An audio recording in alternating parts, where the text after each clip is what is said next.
بسم الله الرحمن الرحيم، والصلاة والسلام على أشرف المرسلين سيدنا محمد سيد الخلق أجمعين. تحياتي معكم شركة الشرق الأوسط للاستثمار والتطوير الزراعي، مهندس أحمد مصطفى أحمد، صاحب حقوق الملكية الفكرية للبونيكام التنزاني المصري اللي من جذور تنزانية ومن أمهات مصرية. والفكرة دي النهاردة عشان نسجل التاريخ، النهاردة 3/10/2024. النهارده 3/10/2024.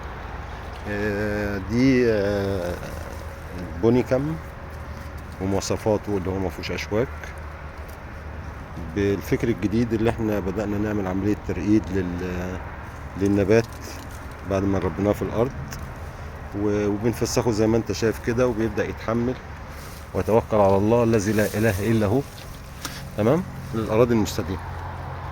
تحياتي ليكم. من سنة لسنة بنحاول نبتكر كل ما هو جديد للتوفير على العملاء ولنشر الثقافة في جمهورية مصر العربية.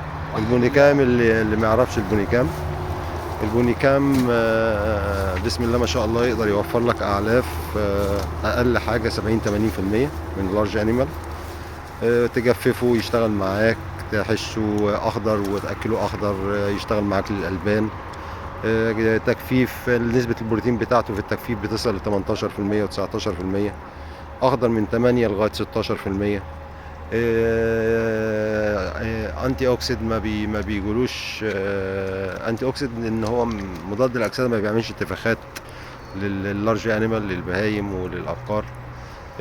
زي ما انت شايف كده، هو كمان بيطلع شواشي، انا ما اعرفش سبحان الله هي متحمله كده، بيطلع شواشي في الشتاء وبذور، فبتقدر تاخد منه تقاوي تدخلها مركزات اعلاف، تمام.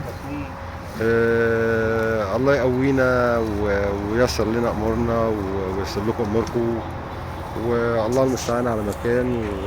وتحياتي ليكم، والسلام عليكم ورحمه الله. السلام عليكم.